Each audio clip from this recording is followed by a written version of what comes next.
Urban category. Context. In previous videos, we learned how to get the most out of our libraries and apply that to our project. We are now done with materials, landscape, steady vehicles and people, volumes, and user library.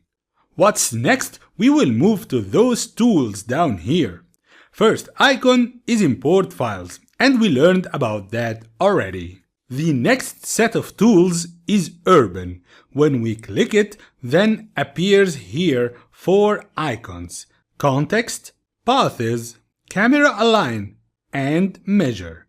And we will start to learn about these right now. Let's start with Context. Let's click on Context icon, and inside we will find Background and Context. If we go inside background, we can control this background image that surrounds our scene.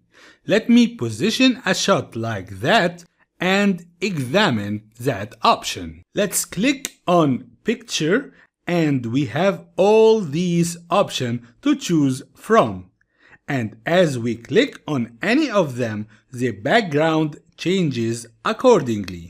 Notice that some of these background, like Bay for example, has the background building on one side, and respect that the other side will be an ocean or sea, so it's left empty. And same with the waterfront background. Let me get back to city background, and next to it we have rotation option that can rotate the background accordingly. This is especially useful, as we said, with scenes that got sea or ocean in it, to orient correctly on which side should the city be. And that is background icon. What about context? Let's click context and let it load. This option allows Twinmotion to grab a part of a real-world map with streets and buildings and build it for you as a simple 3D blocks. Let's give it a try. First, let's search for a real location. Let me press that search icon here and type Egypt and choose the first option. And now we have Egypt's map here. Let me zoom in using the mouse scroll, and let's say this is the area I want to grab. Click the grab tool here, select the desired area, and press grab. Allow it to download the 3D data from the internet. And there it is. Our desired area, streets and buildings as blocks. We can select each element separately and delete it, move it around, or give it a material. This can be very useful in some cases where you really need those real map streets. But in our case study, I don't think those would be useful to us, and I want to delete them. Simply go to the object list, type context. We can either hide it or simply delete it.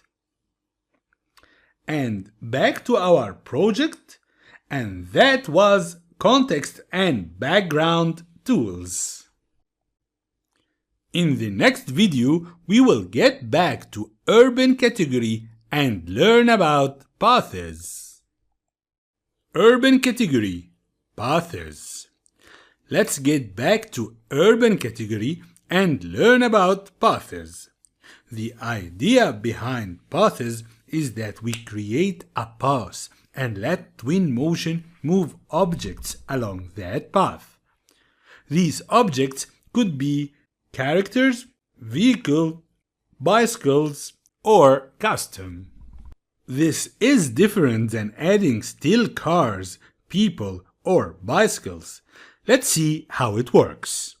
Let's start with character path. Click on its icon, then inside click on that pen icon here. And in our scene, let's click to put the first point of our path. Then click here for the second point and continue the path where characters will be walking along. Right-click with the mouse button to exit the drawing of the path. And there is our path populated with people walking along with it. And down there is its settings. First icon is named type, and it is now set to multi-types of people. When we click on it, we can choose the types of people walking: African, Asian, European, and Middle Eastern. Just tick the desired type of pedestrian and untick what you don't want. For example, if we untick all and left the African category, now all that are walking on that path are Africans, and same goes if we choose Middle East or Asian, or simply choose to mix all types of people. The next setting is activity. This is what are those people doing while walking on that path. First one is street, best for people walking down the street. Next one is people at office, walking with their suitcases and so. Or travel, like in airport for example, or beach, where people will be with their shorts and swimsuits. Next is width, that controls how wide is that path, presented by that orange line between that dots here. And density is how crowded is that path with people. Increase it and it increases people along that path. Let's increase the width now, and people would be walking in more lanes. Reverse, on or off, will control the direction of those people walking along that path. Walk on and off will toggle people movement along that path or just standing in line. Now let's say I want to edit that path. We have this plus sign. When we click it, it turns to a sphere point that we can drag to move around to control that path wherever I like. Or I can simply delete a point using the delete button on my keyboard like that. For places with different heights, like this raised platform here, we can select that point on the platform and simply raise it upwards. When we go to the object list on the right here, in filters, we have a category for paths. Inside it, we can select our pedestrian path and delete it for now. For a project like ours, it makes more sense to make pedestrian paths out in the street, not inside our villa. Let's do that by pressing Urban, Paths, Character Path, and press that pen icon, and let me put a path for people walking along that curb. Just take in consideration that after the end point of that path, people will disappear and they will appear at the beginning point. Next icon in urban paths, we have vehicle paths, very useful for streets like we have here. Same principle, press vehicle path and press the pen icon. Go to the beginning of the street and start clicking to draw the vehicle path. And right-click to exit the drawing. And there we have cars moving along that path with drivers in them, ready and very simply done. We have down here options to control that vehicle path, like lane count, I can make it 1 lane or more. The other option, 2 lanes, will make cars going and coming like that. So if it's 1 lane here in the lane count and we activated the 2 lanes, that will make 1 lane going and the other is coming. Lane offset will control how spread is the lane along the path, like this. Density will control how crowded are the cars along that path, like that. Next, we have speed that controls how fast are the cars moving along. Let me adjust my lane count density and speed to suit my project. Traffic rules works with 2 lanes or more. It's whether the faster car passes from the left or right. Let's leave it as it is for now. And of course, reverse will control cars going forward or backward along that path. That yellow sphere, we can move it around to control our path, and between 2 spheres there is a plus sign where we can add a point here and control the path. Another interesting feature, if we went to the end of our path, select the last point and press the pen icon here, we can continue drawing our path by adding new points. Right-click to exit drawing. We can select that path from the object list, press Shift and copy that path to the other side. Let's copy it and reverse. And that's all about vehicle paths. Very fast and convenient way to add moving cars to your scene. Next we have bicycle path, and same as the other paths, select it, go to that pen icon and start drawing. Right click and there we have people riding their bicycles along the path. Same idea, 2 lanes on or off. Lane offset, increase that space between lanes. Density will increase and decrease bicycles count. Speed controls their cycling speed. And reverse will let them move in the other direction.